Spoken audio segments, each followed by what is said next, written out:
going to share with you the layouts I created for Christy's Beautiful Life 30 days of sketches. It was a wee while ago now, but I've only just finished this last weekend, all 30 layouts, and thought I'd do a quick flick through. So this first sketch was a sketch by Whitaker, and we also had some added challenge this time where I had to use some stitching. And so I put together this page here using a mixture of scraps, and instead of the patterned paper sort of in the background, but there is stitching there, I sort of stitched around the background there and added some clusters of some different collections. The next one, the theme was black and white, and it doesn't have the name of the person who did the sketch on here, but I sort of played around with this a little bit. I kept the lines going.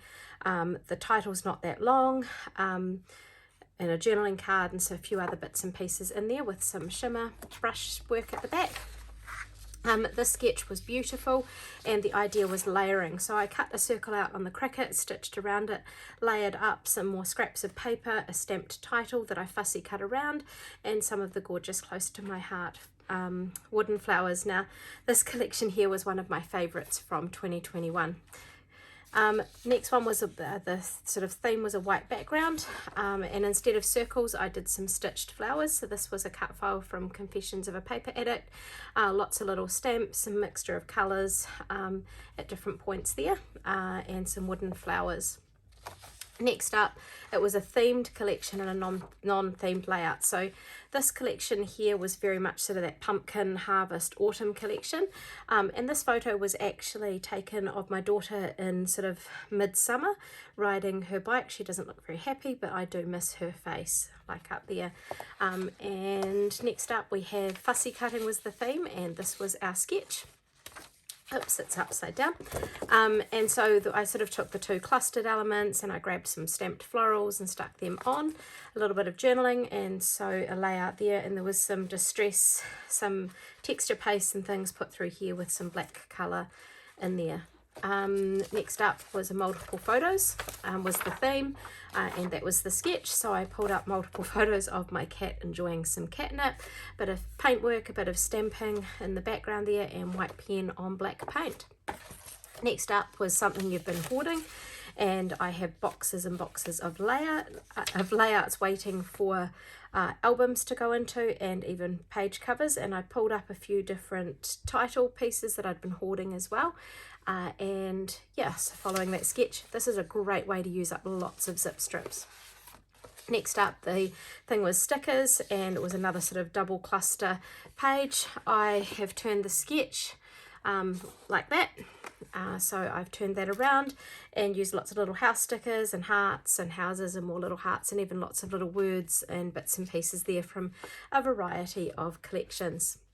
Next up, it was to use 6x6 paper pads, and I struggled to find some to start with, but ended up finding some samples that I had as a Close to My Heart consultant for this one. Title was cut out from some, I think it was Blossom glitter cardstock, and making some raspberry whip in my Thermomix with the different 6x6 papers around there. Enamel dots or Nuvo, so I used lots of enamel or acrylic dots around sort of that circle shaped layout, so you can see lots of these wee little dots tucked around the edge there, as well as some splattering on the background.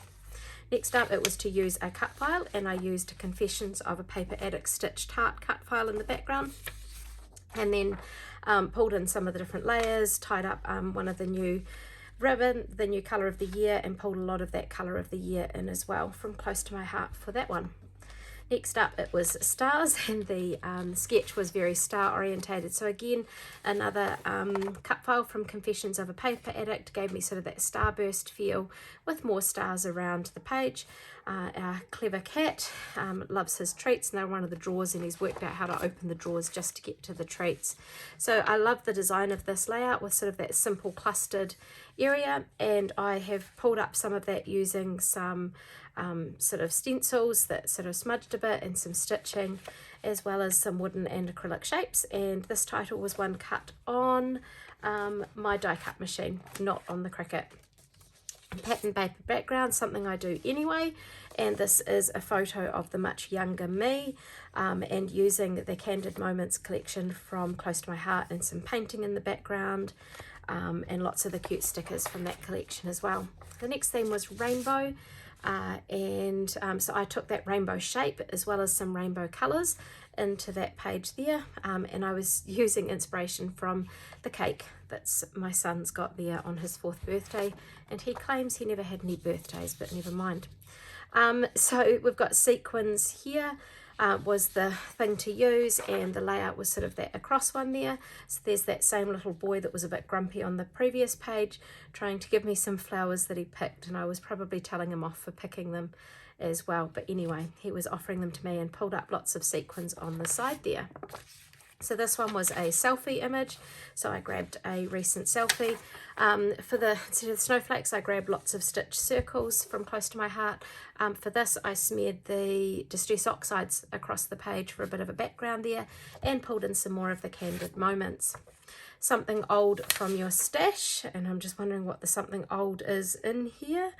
I am not certain, but all of it was from my stash anyway, and the photo was a very old one as well, so it was sort of from a pre-printed one from my stash of photos, with my son hanging out with my daughter's Cabbage Patch dolls. And again, most of this seems to be the Candid Moments collection. The next was some paper tearing, which you could see I'd actually done a little bit of that on the previous page as well. But this time I tore the paper down the edge here, a little bit like the scalloped border on there.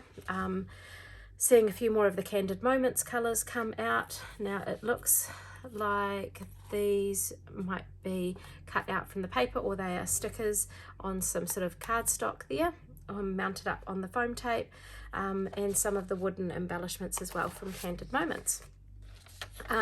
Another cool layout with the bits along the top and the dangly bits, or the banners type things coming up, and so that was a ripple blanket that I finally finished in the last school holidays. Here we have monochrome, so it was all to be that one kind of colour. I did bring in the black and white at either end of the spectrum, but searched around in my stash for different colours that match that nice minty green, lightening and darkening as we went, as well as using some stitch circles around that. Next up we have this one, which was hearts, which is very appropriate for this sketch, and here's my daughter in those same school holidays learning to knit, or developing her knitting skills, probably more than anything, and lots of sort of splatters, and another and I think this is a cut file that I actually designed for use myself as well, and a title cut there from the Cricket. Next up, it was wood veneer, and I loved the sort of what do you call it, craft background on there, and pulled in quite a bit of the wood veneer, as well as the wood shapes from Close to My Heart. These were a part of the Candid Moments, and I did a nice stitching frame around that as well. So we're up to sketch 25, where we had sort of a strip design, and this is where I worked on these this last weekend to finally get this finished so I could tick it off. And I used the Candid Moments scrapbooking workshop, so there was lots of these really cute circular die cuts, and I pulled up one of the new alpha stamps as well, and these here were also part of that scrapbooking workshop collection from Close to My Heart with the Candid Moments. We'd sort of agreed before the weekend that one of us would take our Cricket. They brought their charger, they forgot the Cricket, so it was quite good to challenge myself to not use cut files again for these last few. So again, sort of two clustered areas, and I pulled that in. These were photos taken on the weekend, so at the beach, and yeah, so pulled up some shells that were from a previous collection as well, and you'll see a little bit from that Candid Moments tied in there too. Here we have one that was a long title, was what I had to include in it. I love this design, but I shrunk it down, so instead of it taking up the full 12 by 12, I did the shapes in here like this, and instead of a long title, I stamped a really cool quote that was on one of my stamp sets as the title. And these were sort of from my daughter's Instagram, so it was real life isn't measured in Instagram. And this collection here is from Deck the Palm, so are these stamps, and I just coloured them with the inks just splashing them into the lid and using my water brush, as well as using some shimmer brushes with those and some little stitching around the edge. So the next one was a single photo and lots of journaling. So like I did with that previous one, I kind of shrunk it down a bit, so my journaling just ties up there a little bit. My title I put down on the photo, and I'm using this gorgeous Deck the Palms collection, which is my new favorite. It may even take over the Easter set that I loved so much. So the next one here, again, I shrunk this down because I didn't want it to take up the full 12 by 12, so you can see the aspects of the sketch there. And it was mixed alpha. So for the mixed alpha, I actually used different stamp sets. So each of these are a different stamp set. And so just different letters from those, and then I fussy cut around them for that, and a little bit more Deck the Palms. So I'm finally up to our final page, and you're going to get a bit of a sneak peek at a collection coming soon. And I've basically used the colours on this to talk about our church family. So instead of it being my kids and my husband or my parents and I, it was about meeting on Zoom during our most recent lockdown meeting with family. So yeah, so there are my 30 layouts. Thanks for putting these together, the sketches together, Christy, and I hope you've enjoyed having a look at what I've created.